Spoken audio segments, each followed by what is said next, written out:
Oi pessoal, tudo bem? Eu sou a professora Daniela, professora de História, e nós estamos hoje aqui na sala da Smart Technologies e nós vamos relembrar um pouquinho de Império Napoleônico. Aqui está nosso querido Napa, bonitão, Napa para os íntimos, e nós vamos falar hoje, só para a gente não cair de paraquedas no Império Napoleônico, nós vamos falar um pouquinho da trajetória de Napoleão a partir do fim da Revolução Francesa. Então, onde ele inicia a famosa Era Napoleônica. Então, a Era Napoleônica, ela vai de 1799 a 1821. E a Era Napoleônica, ela é dividida em duas fases. A primeira fase, que vai de 1799 a 1804, ela se chama consulado. No primeiro momento, Napoleão é o primeiro cônsul e como ele chega a cônsul? Através do golpe do 18 Brumário, que a gente sabe que é o golpe que encerra a Revolução Francesa. Muito bem, em 1802, Napoleão ele se torna cônsul vitalício. E ele sabe que ele precisa fortalecer a economia francesa, que depois de toda a Revolução, ela está acabada, ela está esfacelada. Então, o que ele faz? Ele vai incentivar a economia. De que forma ele incentiva a economia? Ele cria indústrias, ele constrói estradas, ele drena pântanos, ele constrói obras públicas e cai na graça do povo. Por quê? Porque ele está gerando emprego. Então o nosso querido Napa vai ser amado pelo povo, da mesma forma que ele já é amado pelo seu exército. E o que mais que o Napa faz para a gente relembrar durante o consulado? Ele faz uma coisa muito importante. Nosso querido Napoleão Bonaparte, ele vai fazer o Código Civil Napoleônico. Quando ele faz o Código Civil Napoleônico, consolidando os ideais da burguesia, Napoleão Bonaparte se sente pronto para fazer uma consulta popular. Então ele faz um plebiscito. E nesse plebiscito, a população aceita que ele se torne imperador da França.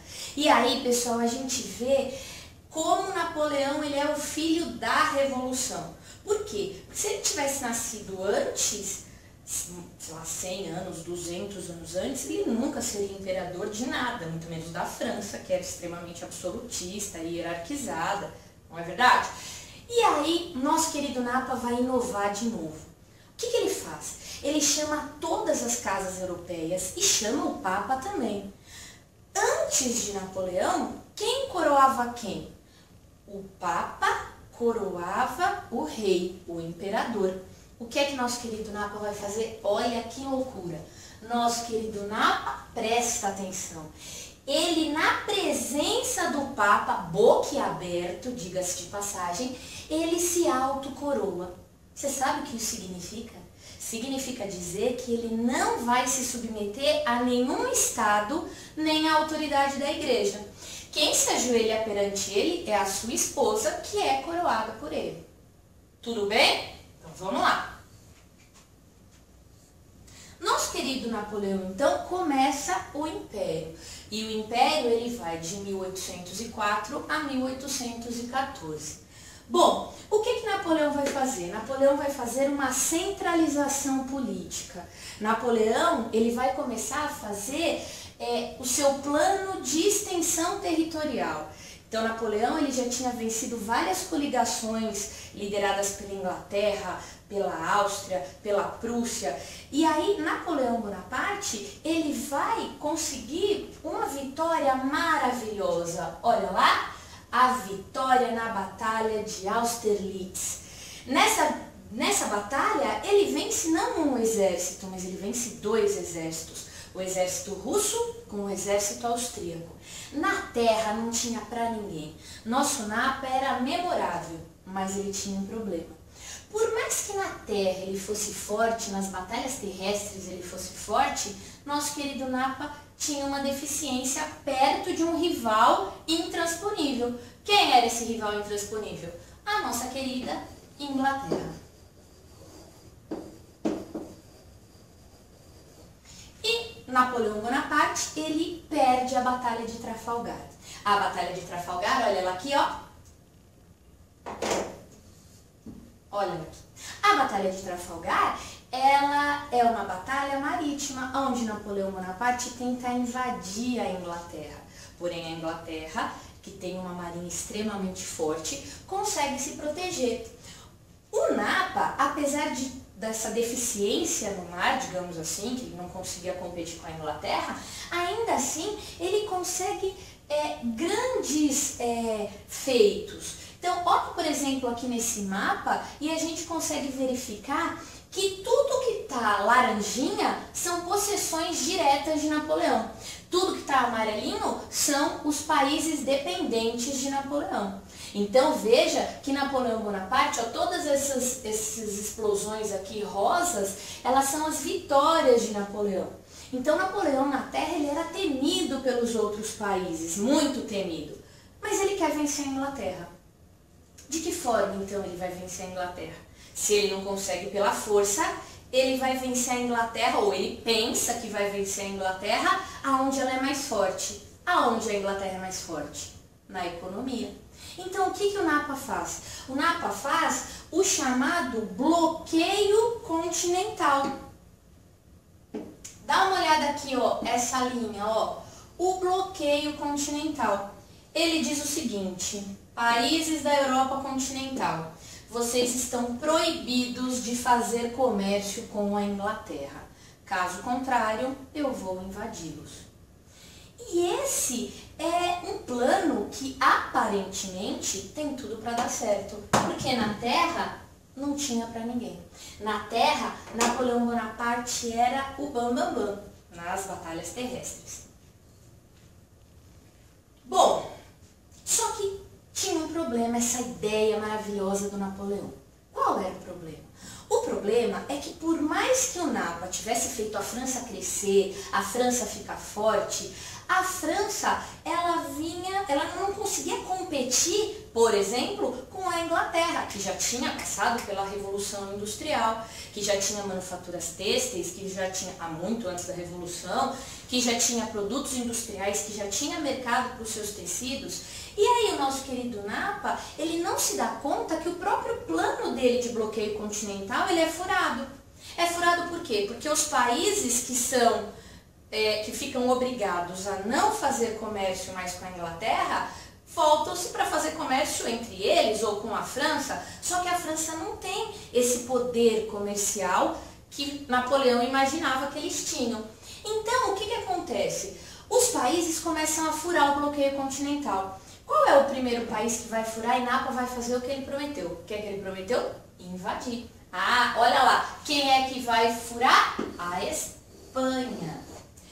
Quando a Espanha fura o bloqueio continental, o que Napa faz? Ele invade a Espanha. E digo mais, ele invade a Espanha e presta atenção que ousadia. Põe o seu irmão como rei da Espanha, o nosso querido Zé Bonaparte. Zezinho. Muito bem, coloca lá José Bonaparte como rei espanhol. Os espanhóis ficam muito bravos. E aí, nós vamos ter, inclusive, vai se chamar úlcera espanhola, né? Quando os espanhóis, movidos por um sentimento nacionalista, vão conseguir expulsar José Bonaparte do poder. Mas isso é mais pra frente, é outra história. Muito bem. Aí, Portugal. Quem que estava no poder de Portugal? Nosso querido Dom João, príncipe regente, nosso gordinho animado. E nosso querido Dom João, ele tá num problema sério. Sabe qual é o problema? O problema é que Dom João, se ele fica em Portugal e obedece o bloqueio continental, ele vai arranjar problema com quem? Com a Inglaterra. Portugal e a Inglaterra não eram parceiros econômicos? Agora, ele teme também Napoleão. Então, nosso querido Dom João, e isso é uma matéria para a próxima aula, ele vai dar um nó no nosso querido Napa. E quando Napoleão for invadir Portugal, a família real portuguesa vem para o Brasil em 1808. Tudo bem? Muito bem. Quem que falta furar o bloqueio continental? A Rússia. Queridos, tenta pôr a Rússia na sua cabeça. Não cabe, ela é muito grande.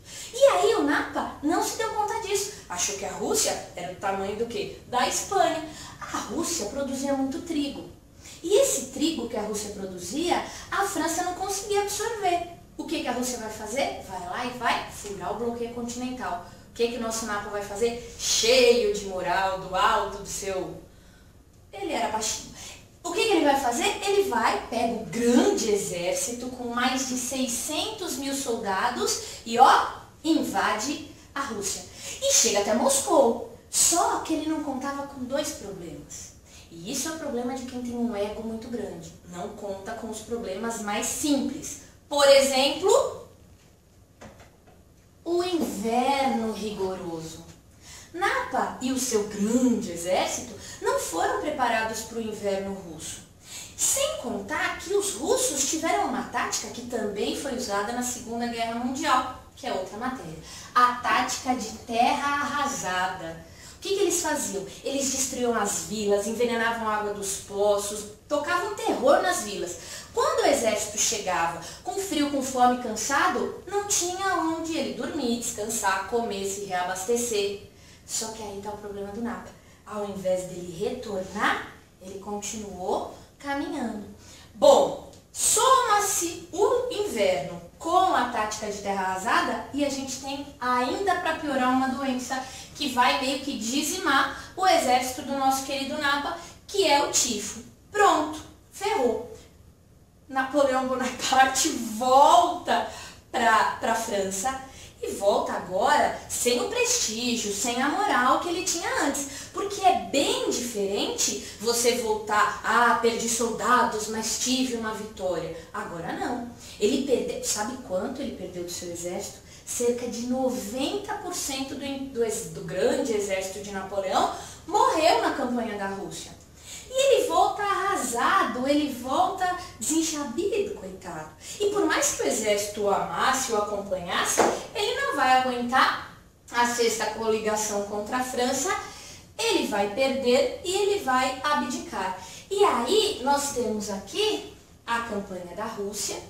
Olha o frio, tadinho dos soldados. E aqui nós temos o nosso querido Napa, exilado na ilha de Elba, lá no meio do Mediterrâneo, bem magoado. A gente sabe que ele volta para o governo dos 100 dias, mas isso é matéria para a próxima aula. Eu espero que vocês tenham aprendido. Muito obrigada.